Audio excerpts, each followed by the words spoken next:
Ooh, I just kicked the lights. I'm not used to all this production value. Hey, everybody. Welcome to another Family Flips podcast. Oh, we're jumping right in, huh? Well, I just thought we would just get it done. Let's get it done. I spent a gazillion hours trying to get this thing set up, so y'all better watch it, like it, subscribe, all kinds of stuff, because I worked really hard on this. She did. Hopefully the sound sounds better this time. Yeah, I mean, it's been... I have no expertise in any of this, so... Right. Anyways... But we're also both very perfectionist. She's maybe slightly more than me. So it's hard for us to just jump in and go because the conditions have to be perfect. That's okay. Before we get started, we have a really interesting conversation today, but I do want to talk a little bit about today's sponsor. Here it goes. All right. With so much of our lives being spent online these days, it is so important to be diligent about protecting yourself and your family from those who want to profit from stolen information, which is why we are proud to partner with today's sponsor, Aura. All Aura is basically this easy-to-use app that includes literally everything that you need to stay safe online. It scans the dark web for your information. It automatically requests to remove all your information from websites that want to make your personal information public. And it gives you pretty fast alert about any suspicious credit inquiries. Now, I don't know about you, but I would want to know if somebody was opening a line of credit in my name or in my children's names, which apparently has happened before. And that's just absolutely mind-blowing to me. Speaking of kids, Aura helps protect my kids when they are online as well.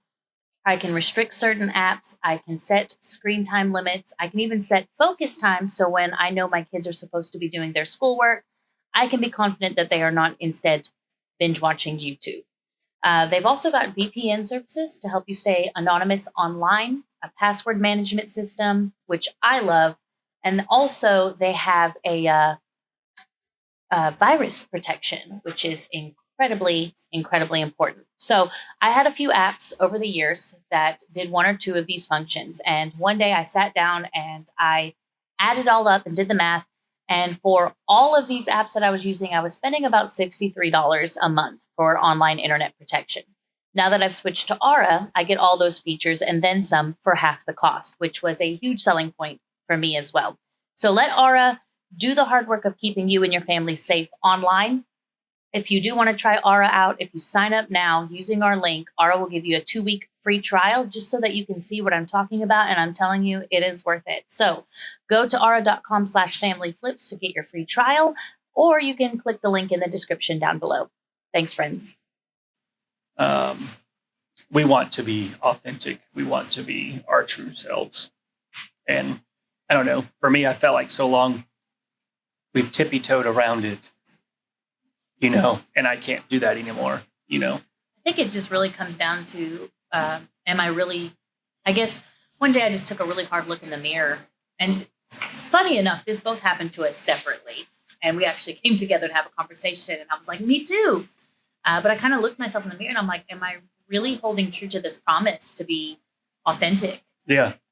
To all of the people that I promised I would be authentic to, because I'm afraid of how people might perceive me if they knew the truth. And it sounds silly to say out loud, but it's true. I mean, the world has a very unfriendly view of Christians. They do.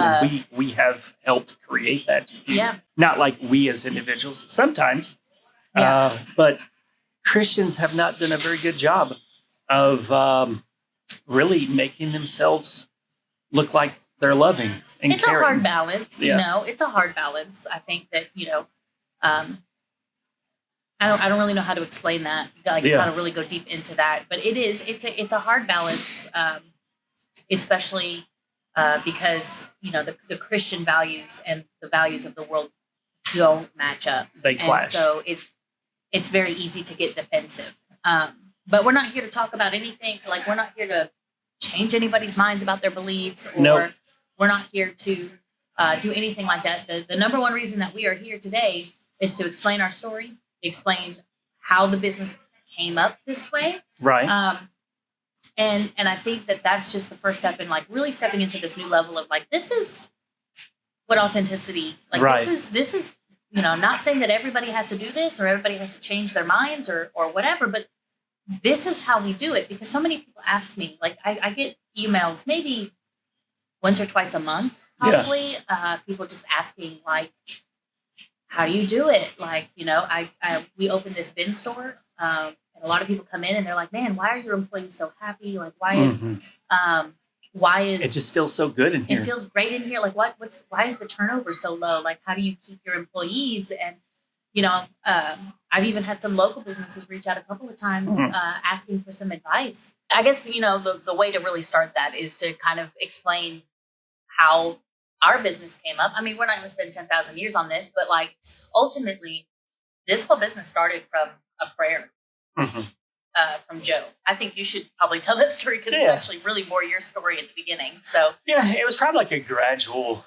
I mean, I don't know. I don't know. It's like it was a gradual process. I spent 20 something years, 20 years, a long time in the food and beverage industry. I was like a general manager for Cracker Barrel, for Chili's, Starbucks, all those things. And I didn't want to. I was tired of the food service industry. And I was recently married and had gone through a divorce. And during that time, I was really prayerfully, like I was in my early 30s, trying to figure out exactly what I wanted to do with my life. And I'd been a Christian for, at that point, 4 or 5 years. But I'm not that necessarily that I've fallen away and not become a Christian, but God wasn't my number one pursuit. Working wasn't, business was. And I come to this time going through that, and I was just praying like I wanted to be done working. I wanted to have a closer relationship with God and whatever that looked like. And just start off, praying like, Lord, I want to be done working in this place. And start off like, it happened over the course of probably 2 or 3 months. And a lot of it started around, I did like a 14-day water only fast where for 14 days, all I did was drink water, no food, no nothing, just 14 days, just prayer, water, and working. And during that time, just a lot of things changed in my life. And it was like just in prayer, it's like the Lord saying like, a year from now, you're not going to be working. And then it was like a week later, it was like 3 months from now, you're not going to be doing this. And then I remember it was one Friday night in July, and is late July. It was probably right around, not too long around here, like 9 years ago. How old am I now? 43? Yeah, right, probably 9 years ago. And I was, there's a place here in Conway. It's like, Conway is kind of like in between 2 ridges, where like you can go on one ridge and you can kind of see the whole town. And I would go up there and I would just pray, spend some time alone, just overlooking the city, just praying and just being by myself. And I was going to Paul, who works here, David. He's my ex-father-in-law, but he's still like my father-in-law. He's my father-in-law too. I was on my way to meet me at Paul's house. And I was on my motorcycle just driving the road, and I just felt like the presence of God just get onto the motorcycle. And I'm like, I don't know, if you're a Christian, you know what I'm talking about. And just felt the presence of God just get on the motorcycle. And I was just like, yes, Lord. And he's like, do you trust me? And I'm like, yes. He's like, no, do you trust me? And instantly I thought about Peter, and after Peter had kind of, Jesus had died and been resurrected, and, Peter kind of disowned Jesus during that time, and Jesus asking Peter, if you love me, and Peter's like, yeah. Then Jesus like, love my sheep. And then he asked, a third time, like, do you trust me? And I'm like, yes. And like each time, like the presence, it was just getting more overwhelming. And third time, he's like, do you trust me? And I was like, yes. He's like, all right, on Monday, I want you to go put your notice in. And he said 2 weeks notice. And I want you to find a motor home to move into. And that box of cell phones that you have, I want you to start selling those and keep buying and selling stuff until I tell you to stop. So, my mind, I mapped out a way, and this is, I don't know, we get it wrong. We don't always, follow God, because he said 2 weeks notice. And I'm thinking I go in, Monday, and I'm trying to give like a 4 weeks notice because I'll have X amount of dollars in the bank. And, because I'd open up a Hilton hotel in Little Rock. And, if I'd stayed 4 weeks, I get an opening bonus, which would be several more $1,000s that I would have. But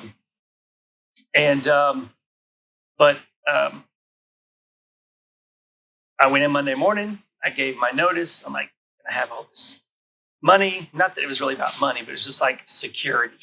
Yeah.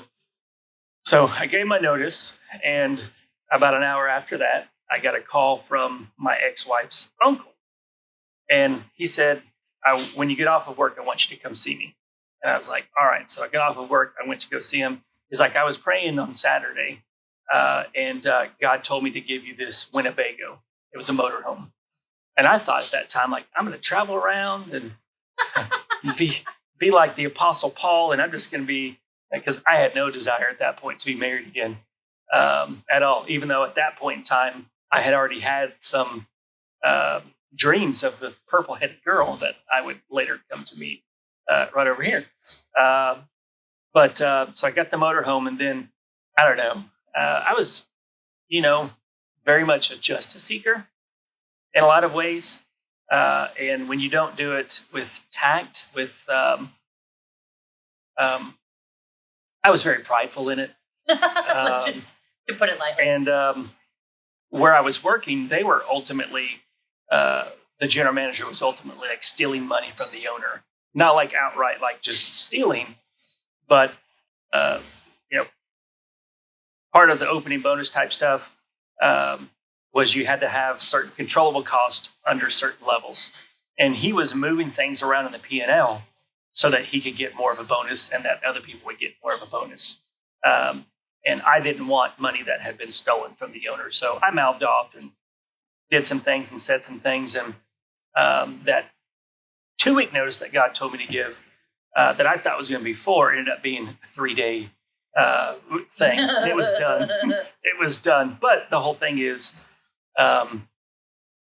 buying and selling stuff until God said stop.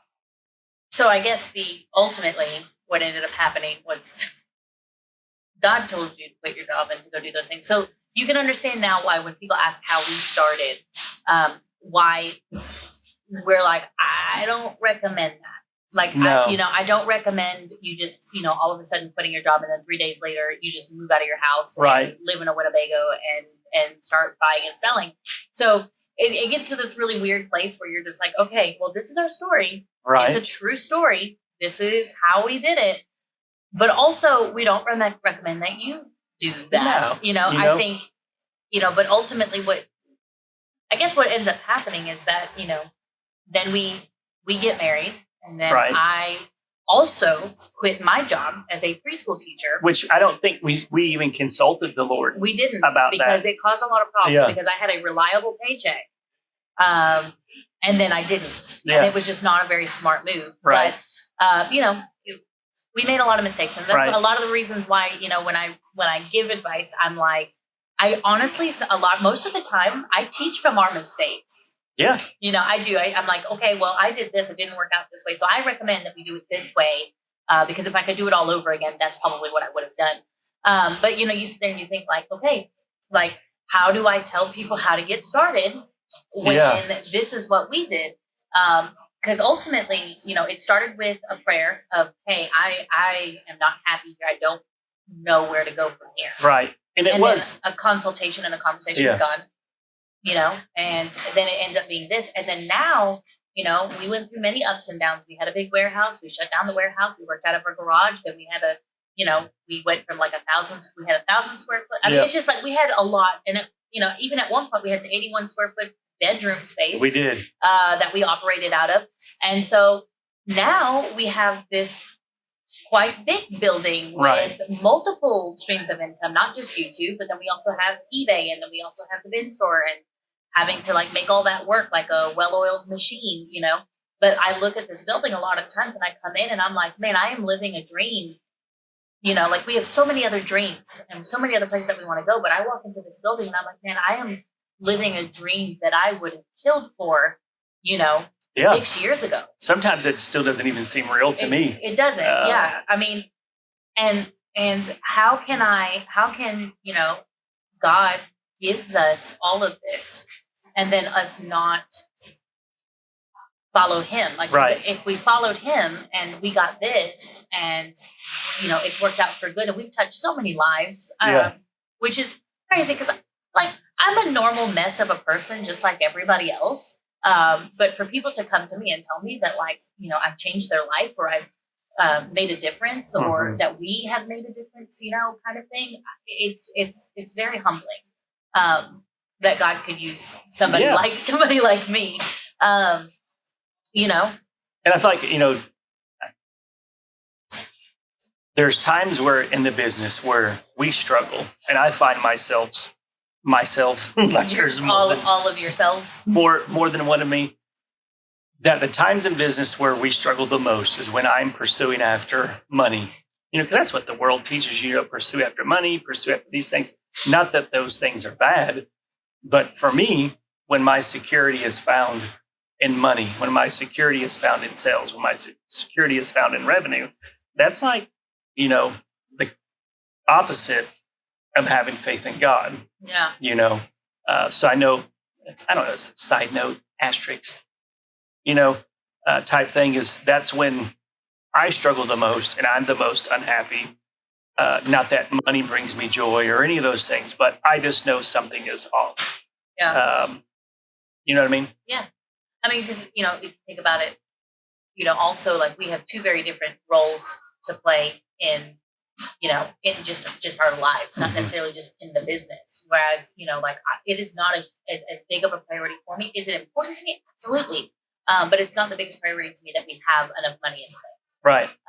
You know, and so it does cause kind of a rift, you know, because if we're both chasing God together, you know, then everything else kind of falls into place. Yes. Whereas when you're chasing revenue and I'm over here chasing the kids around, right? And like there's no connection, none there, and it does cause like a little bit of an issue, you know. And so when we are in alignment, we usually have a lot more YouTube videos going.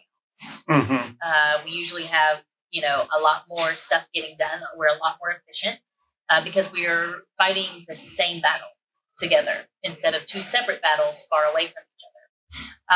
And one of the things that we really have struggled with, that we have battled together and we're still trying to kind of figure it out, is, okay, what level of our faith can we really put into our content? Because first and foremost, we are very, very aware that there are a lot of people on our channel who watch our channel who are not Christians, who on some level somewhere are either mad at Christians or mad at Jesus himself or mad at God. And we know that. And I understand it. I understand that on some level. You know, just because I am a Christian doesn't mean that I don't understand how Christians in general have caused issues within the world, and that a lot of people think, you know, a lot of people put that on Jesus and on God. When really it's man, it's us. We've done that. And so I 100% validate and understand that. But at the same time, we didn't also guarantee people that we were going to be real and we were going to be authentic when this entire business is built on the foundation of a prayer. Right. How do I become authentic about that without driving people away or making people feel like we're trying to evangelize them or convert them in some way? And there's this balance. And I think for the longest time, we had enough content and enough ability that we could kind of tiptoe around the subject. But now we're getting to a time and a place, you know, it's 2023 now. If you do not know what's going on politically in this world, you live under a rock. And can I come live with you? Not even just politically, just culturally. Culturally, politically. I mean, all of it. Like, it's just, we're very divided. And really, I think the media makes us out to be more divided than we actually are. You know, but even now, it's like, there are so many people saying, well, this is wrong, this is wrong, this is wrong, that's wrong, these people are wrong, these people are wrong, and really pitting people against each other.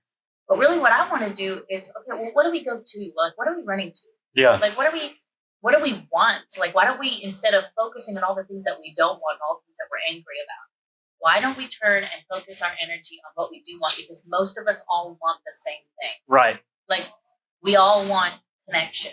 We all want to be validated. We all want to know that we matter to somebody. Yes. And how do we do that?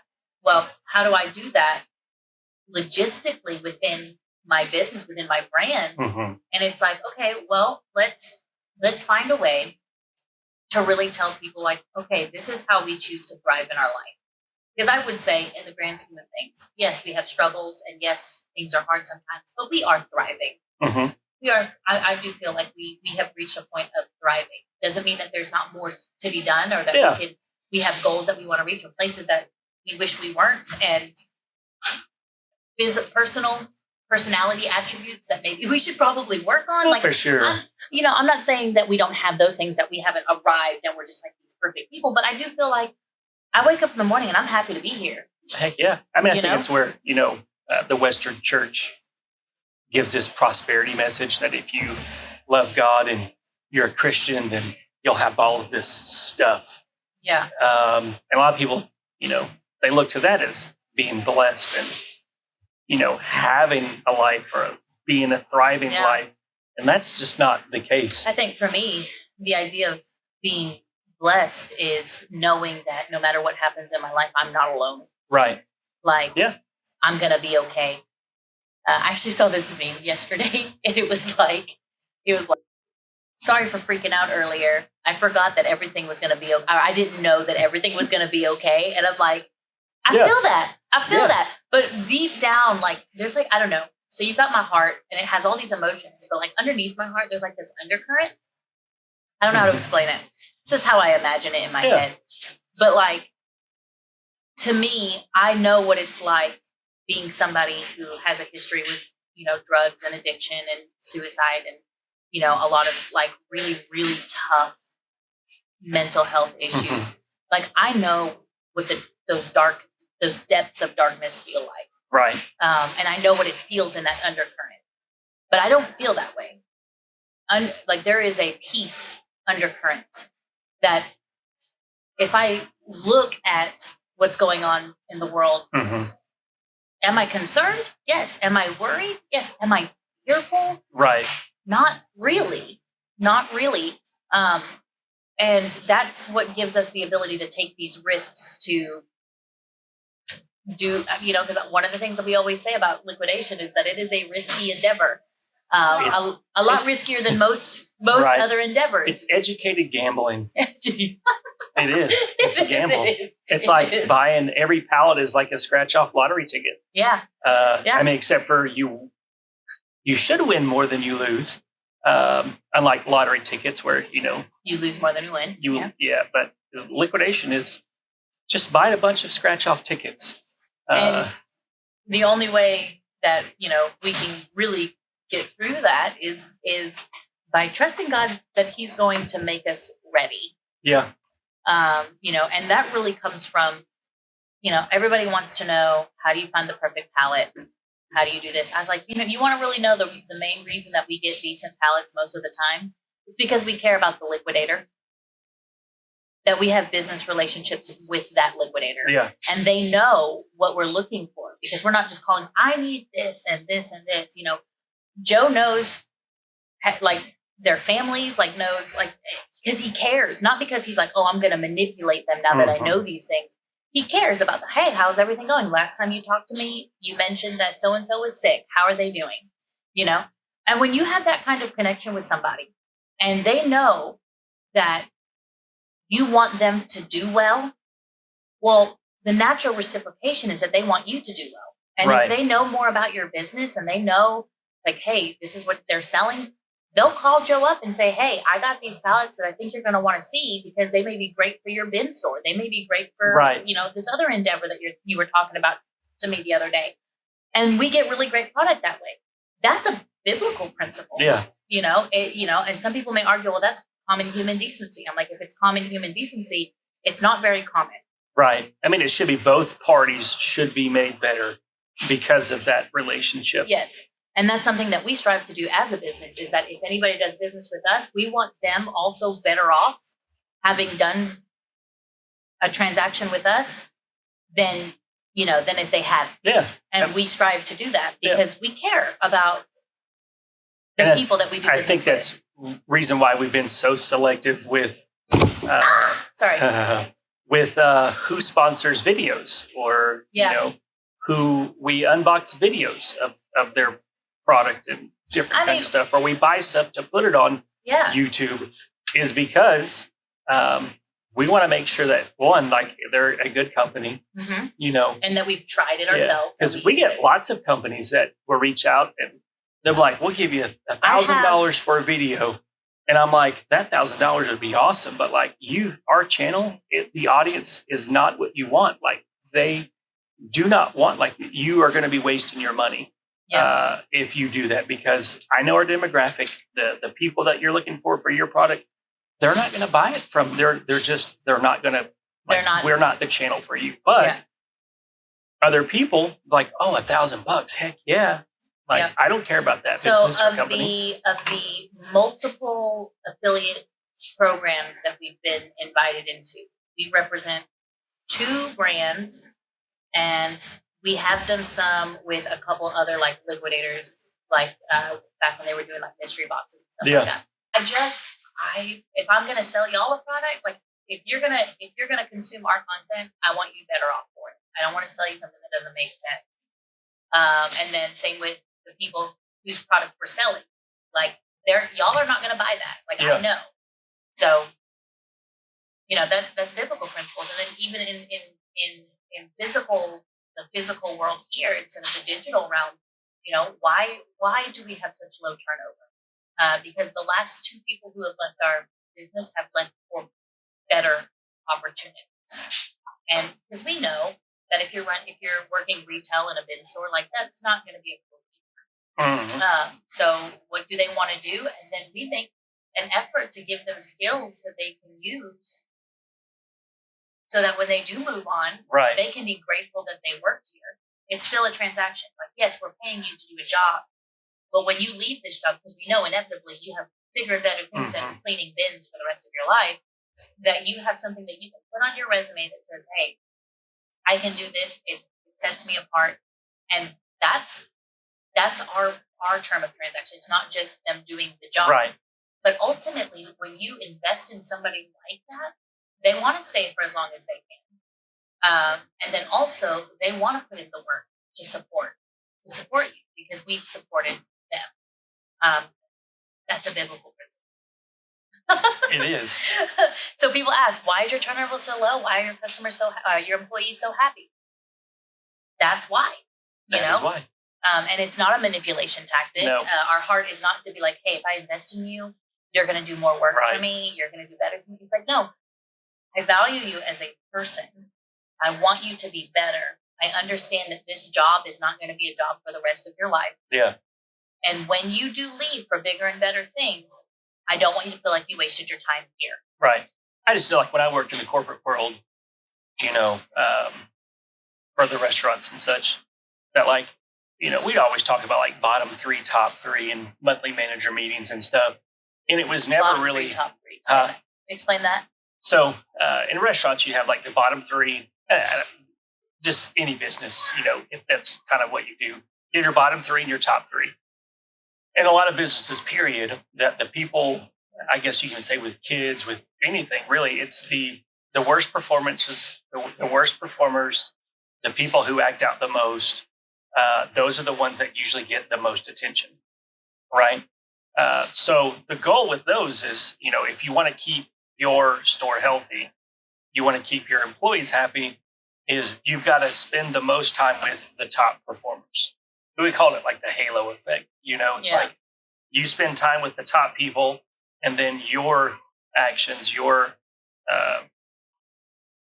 time that you invest in them, they in turn invest in other people. But the bottom 3, it was always like, well, these are the 3 that we need to get rid of, right? But it was at that point, it was never really about like what's going on with this person in their life that is causing them to really underperform. They're not performing well. They're just not performing well. They just need to go. And I remember even there's a store I opened up in Chili's. I opened up a store, Chili's in Jacksonville, my hometown. And I fired like 7-8 people in a day, because we're overstaffed. We need to get rid of people. And that's not really, that's before I knew Jesus. I didn't really care about people. Just like, oh, well, you're late today. You're late tomorrow. You're going to get fired, and that's not really that. So it's like, what I'm saying is there's a lot of people, they just look at their performance and they don't even look past the performance. They don't try to figure out, well, what's going on in this person's life that is causing them to underperform or not be their best selves. There's really no skeleton there for trying to see somebody's actual potential. Correct. It's just they're not performing well. You have a conversation with them like, hey, you need to do these things. But we wonder why workplaces are so toxic. Exactly. Because it's never really about the person.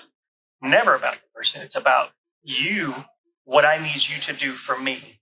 I think one thing that makes me the most proud of our workplace is that when somebody is we had an employee who had a significant other, mm-hmm. and the first thing that they did was come and tell us and say, look, this is what's going on. I'm really worried. And we said, how can we help? Yeah. And I loved that person felt so comfortable and confident that they could come to us and say, this is the biggest problem in my life right now. This is the biggest struggle in my life right now. Yeah, and even more, it's just so now, it's like Gary Vaynerchuk, he speaks a lot about this, but it's not about what they can do for us, but it's about really what we can do for them. How do we empower them to be better employees, better people, better human beings, all those things. Not that we're trying to change them, but we're trying to really pull out the greatness in them. And everybody has greatness. Yeah. Everybody. We are all capable of doing more than what we are currently capable of if we only had somebody to be able to believe in us, to be able to do those things. So a lot of people, they just look at the employees and just well, they're not performing well. And then they just, they're mean to them. They're, not really encouraging. They're just, you need to do this, you need to do that. But it's never really trying to figure out what's going on in their life that is causing them to come in and not do well. Or did they lose somebody? Are they going through a breakup? Do they have an animal that's sick? And you even think what happened? Something that wouldn't even be a big deal to me might be a big deal to them. Yeah. Because everybody has a story. Everybody has a life story, and things of value are different to them. And just being able to walk with them through that I would even say, because I before I was a preschool teacher was a privately owned preschool. But before that, I always worked in corporate. Yeah. And it wasn't until probably the last 4 or 5 years, and when we started really having employees other than Whitney, because Whitney's more family than anything. But these other employees that I'm like, man, I don't think I've ever seen people in this way before. Yeah. Where it's I can see such potential in so many people. And, a lot of our staff, probably 40% of our staff, they're under the age of 21. And I look at them and I'm like, there's so much potential there, but not just for them. I mean, just because they're younger, but I've even got people my age, people older than me. And I'm just like, there is so much in a person. Even the most rough and tough person, there is so much compassion in there. And a lot of people who are really just rough and tough, they've just been hurt a lot. Yeah. But it's probably my favorite thing. My favorite skill is being able to see the light in people. Yeah. Since we've started really operating our business this way. Yeah. I think the key would be, though, is one, obviously you can't long-term tolerate poor performance. Right. That you have to really work with that person, give them grace while they're going through all of the stuff that they're going in to get that really not necessarily affirmed, but under control, that they know that this person cares enough about me that, yes, they know that I'm performing below my potential, but yet they're being patient with me and graceful with me while I'm working through this and not punishing me for it. That a lot of times empowers people to do more. But and sometimes it's also the opposite effect, Yes. where, they try to take advantage of it. Yes. Where, so ultimately it really comes down to giving them the choice. Like, look, I have resources for you. I have knowledge for you. I have, the training that you need, and I'm going to present it to you. But I cannot make, what is that? You can lead a horse to water, but you can't make him drink it. Yes. It's the same thing. It's like I can present this to you. And if you take it, I know that you can be better and you can do better. Yeah. But I can't make you do the work. And if you don't want to do the work, then ultimately when you have this kind of atmosphere where everybody around you is taking the resources that are given to each other, because I learn from my employees all the time. Like, it's not like I'm just the one dealing out all these lessons. No, they're teaching me things too. And we have this atmosphere of grace, of like helping people. We all recognize that, sometimes I'm not great at follow through, and they call me out on it. Hey, you said you were going to do this. When is this going to happen? You're right. I need to do that. And it puts pressure on me. When you have an atmosphere where all these people are trying to do better and you are not, it's not really being like, I guess it's very rare that we ever have to fire anyone. People really just leave. Yeah. I don't think we've ever fired anyone. We've had the conversations, we've provided the resources, but then this atmosphere, they have to. It's no longer comfortable for them because they can't stay where they are while everybody else around them is growing. Yeah. And so those people, they usually end up leaving. They do. I mean, it's just, it's all about choice. The whole Christian foundation is about choice, not being forced to do something, not being coerced. I mean, it's like, I don't know. I guess even deeper than that, choice comes from love, like having that heart condition of knowing that I can't control anyone and that people are going to be different than me. Yeah. And I'm going to love them anyway. That's my choice. Right. It's my choice. Yeah. And choice is a powerful thing. Once you really understand that, like, you're not powerless, that you have a choice, but people have to be able to know that they have a choice and that they're not being forced. Like, it's like, as a Christian, you hear so many times, like, they're trying to scare you into hell. Like, if you don't give your life to Jesus, you're going to spend eternity in hell. That's not really, it's not really the best way to go about it, right? Because you're not even talking about all the good stuff. Just like, if you don't do this, if you don't give your life to Jesus, then you're going to go to hell for eternity. Like, Jessica, if you don't marry me, I'm going to make your day the rest of your life a living hell. Yeah. It don't work that way. It's the same thing with employees. Like, employees, if they're living in fear, and that's why, it's a fine line, because you want employees and all that. I don't know. We're saying all this, they have to be confident in knowing that, if they mess up, they're not going to be fired, So you have to communicate that to people.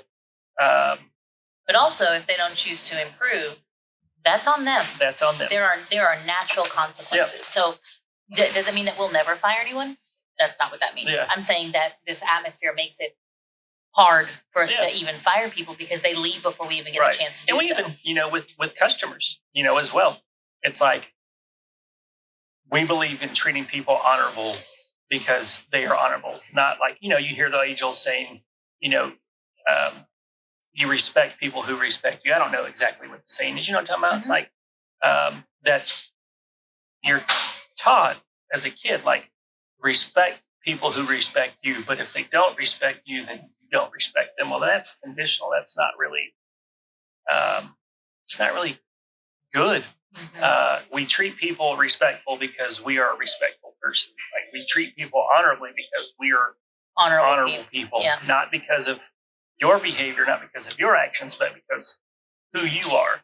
So if you do that, you only treat people respectfully who treat you respectfully, well, then you're just, who you are is determined by how the people treat you. You know what I'm saying? I think ultimately, like, especially with customers, I think the only issue we've ever had with customers are people who come in expecting something, and Entitled customers. they think that they can bully our employees or bully us into giving it to them.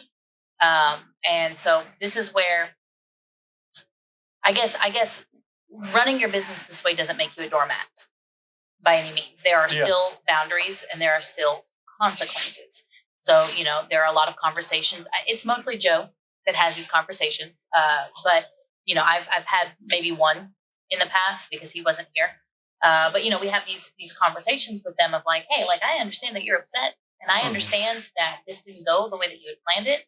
And, you have every right to be upset. But you do not have a right to treat my employees poorly. That is a prerequisite for shopping here, is that it's not a right, it's a privilege. Yeah. Not only are you expected to treat other customers with respect, but you are also required to treat employees with respect. Even if you're upset, you can be upset. You can let us know that you're upset. We've listened to many complaints. We've gone outside, heard what they were saying, came back, talked about it, said, okay, is this something that really needs to be dealt with? During Black Friday, bin stores are just crazy. And so one of the things that Joe does is he goes outside and he gives his sandbox speech. That's what we call it. We affectionately call it here. Joe's about to go out and give his sandbox speech. The line's really long today, and it'll say something along the lines of like, this is my sandbox. This is my rules. We don't push. We don't pull things out of people's hands. We don't do those things. And then when we do see it, we stop it immediately. And if that makes somebody mad, I understand that. Like if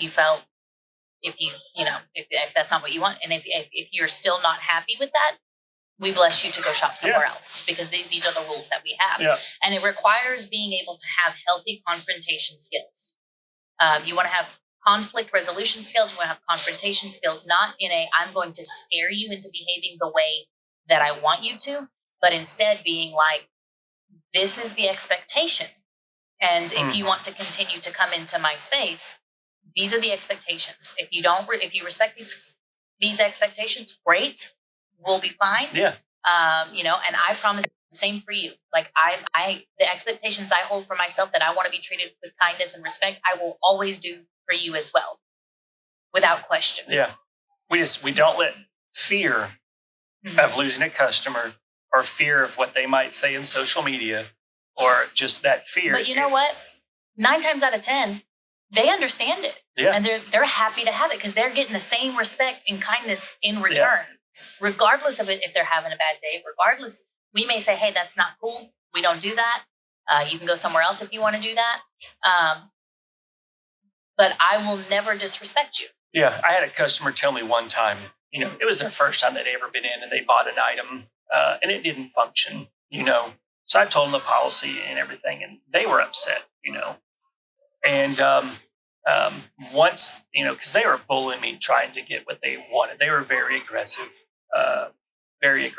And when I did not cave to their pressure, they then threatened me with, I remember that. Well, I'm going to go and tell all of my friends about my negative experience. And I was like, hold up. I said, because you're not getting what you want here in this situation, you are now going to try to manipulate me by going and telling all of your friends about the negative experience that you had here, because you're not getting what you want. Because, granted, it was the first time here, it was an item that didn't function correctly. And even though we've got signs everywhere that all sales are final, we've got an inspection station, we've got it on the receipt. It's posted everywhere, like, granted, but also not everybody reads. And that upset her even more. But then somehow the phone got dropped. The call dropped. And she called back a few minutes later and she apologized, because she realized that it wasn't right for her to threaten me to get what she wanted. Now, let me ask you. Yeah. If you had done the thing that most people do, which is either to roll over and just give her what she wanted, or to just fight back and be nasty, Yeah. would you have gotten the same response? Oh, heck no. If I would have argued with her and done all those things, and I was courteous, I was respectful, I was firm, and this is But our if policy. you weren't, If I would, oh no, it wouldn't have been the same. She probably still would have went and slandered us. yeah. Anyways. And so it's kind of one of those things where, I think a lot of times the majority of people, they're looking, they want respect. They don't know how to ask for it. Yeah. They want validation. They want people, we're not all that different, as people. We really aren't. We don't all want different things. We all want to be validated. We all want to have connection. We all want to, belong somewhere. And if we think about that through that lens, then, a lot of people's negative behaviors make a lot of sense because we were never really taught, how to give and get, give and receive that. And so that's one thing that we learn biblically that is a huge foundation as to why our customer service is the way that it is. It just is. Yeah. I guess we say all of this. I guess we kind of got a little off topic. We're new to the podcast thing. Okay. We're new to this. So maybe, I don't know. I'm not quite sure exactly how to do like the little segments of the podcast. We're just talking. So this is what's happening. Tell us what you think about that. But I mean, ultimately the number one thing is people ask us how we do these things. Yeah. Like like how do you get the results of satisfaction from your customers, from your employees, from all these people? And a lot of people are like, oh, it's just your personalities. You guys have great personalities. That may be true. Thank you very much for those of you who think that. That may be true. However, there is also a skill set and a character element that is involved. And that being fully and truthfully transparent, I learned from God. I learned from yes, I learned it from the Bible and all these kinds of things, but I have a prayer life and I talk to God. And there have been a lot of times where I've been in my closet yelling and screaming like a young child, like a toddler, just so angry at something, at him, at whatever. And the way that he responds to me in those moments are the ways that I want to respond to people when they're in their moments. Yeah. And that's where I learned it from. And, Joe and I may differ a little bit in the delivery of that, but the heart condition is the same. Yeah. I guess ultimately, as we end this podcast, I just want to say that when it comes to faith in business, faith is the backbone of our business. It may not be the backbone of every business, but it is in our business. We believe that our freedom ends where another person's begins. Yeah. So this is not about evangelism. It's not about converting people. It's not. That has never been our heart. I don't believe that Jesus needs a sales team. But I do want to be open and honest and authentic about our business. And for the last few years, it's been very easy to just kind of hint and tiptoe a little bit about it. But as our business grows and as more people are asking and wanting to know how we do things that we do, it's becoming a lot more difficult for us not to tell you the whole truth. And I want to do that. So I think, the biggest scripture, I don't even know what scripture it is, but Jesus said, I think it's an Acts somewhere, it says that people will know that you're my disciples by the love that you have for one another. And that's it. Like, it's not because I go around telling everybody like I'm a Christian, I love Jesus, I love this, or I go to this church or do this. It's by the love that we have for one another. And I know that the word love is characterized way differently by many different people groups, but I'm talking about the 1 Corinthians 13 kind of love.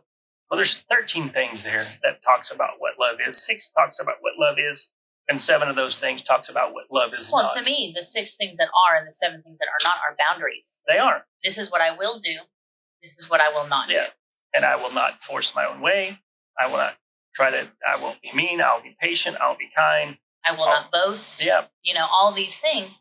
So that's the love that we're talking about. Yeah. So if I can replicate that, and it's a lot easier said than done because there are a lot of hurts and pains and mindsets that I've had from this world that kind of make that difficult. But as I recognize them, I work on them, you know, and I learn them, and I go to therapy. We talk all the time about therapy. We're huge advocates about therapy. And I think it's done me a whole lot of good. I can't speak for everybody else. I know Joe says he loves it. So, and as those things come up, that's when I'm like, hey, let's deal with this. And then slowly my character starts to change. I'm not going to wake up one morning and be completely whole and good. That's never going to happen. But if there's always something to work on, why not? Mm-hmm. If it makes your business better, if it makes your life better, if it makes your mindset better. You know how many of us are stuck in our heads with these negative thoughts? Your brain is telling you something crazy, and you're trying to struggle, and we're all just kind of lost in it. Why wouldn't you want to do the little things that build the character so that those things no longer have power over your brain? Exactly. You know what I mean? And so that's what we do. And that's the whole point, that we're always growing, we're always changing. And this is how we do it. I'm sure other people have other methods and other ways of doing it. They have mind maps and stuff like that, which I'm not opposed to. I'm not opposed to mind mapping or journaling or, any of those things. I do those from time to time also. Mm-hmm. I actually have a little iPad, a little notebook in it, and I write in it. So yeah, I do those things too. But ultimately, I guess the whole point of this is faith and business do melt. They do work together. And our business is living proof of that. Mm-hmm. When it doesn't meld together, what people have a bad taste in their mouth about is when business and faith battle each other, and it becomes more about, well, I'm going to use my business and my platform to shove Jesus down people's throats, which Jesus never asked us to do. Right. He asked us to share the light, to be the light on the hill, to be the salt of the earth. And so that's what we're doing. We're just sharing, like, look, this is how faith works in our business. And it's internal. It's not what we say out loud. It's not even about this podcast. Like, this podcast has really very little to do with it. It's how we talk to our employees when no one else is looking. Mm-hmm. It's how we handle the frustrations of customers in a respectful and kind way. It's how we treat each other. It's how we deal with conflict within the workplace. Those are the things that faith, how do we make decisions? We pray about it. Yeah. This podcast came out of prayer. We prayed about it. We thought about it. And so, yeah, it's really not about evangelism. It's about this is what we do. Yeah. I forget. I know a scripture, but I don't know where it's at. I can find it. But it talks about, I think it's a James. It could be 1st or 2nd Peter as well. But it talks about, if you want a robust community that lives right with God, you must do the hard work of treating one another with dignity and honor. And that's hard. It's hard. Especially when you get your feelings hurt. Yeah. But that's the hard part. But that's what we want. We want a robust community, not just here, like in the store with our employees, but with our city, our town, with all of you. And to do that, the hardest part, we've got to learn to treat one another with dignity and honor. So what does dignity and honor look like for you? I think that's what I would ask myself after watching this podcast. What does dignity and honor look like to you? And are you doing that with people? Or are you trying to force your own way? Like, when you stand up for yourself, are you really standing up for the principle, or are you standing up for your own mindsets? I think there's a lot of things you can introspect here. Mm-hmm. Within this, like, what does doing the hard work of getting along and treating each other with dignity, respect, like, how well are you on that scale, and how much more can you improve? And I promise you'll see results. If you want them. We're giving you the tools. Anyway, so thank you guys so much for watching. Yep. If you guys want to hear us talk about anything else, if you have any questions for us, just leave those down in the comments below. We thank you guys so much. And we'll get better at this at some point. It's only number 2. You can't get better without doing. You just got to do it. So Thanks for sticking around. Until next time, friends. Peace. Peace.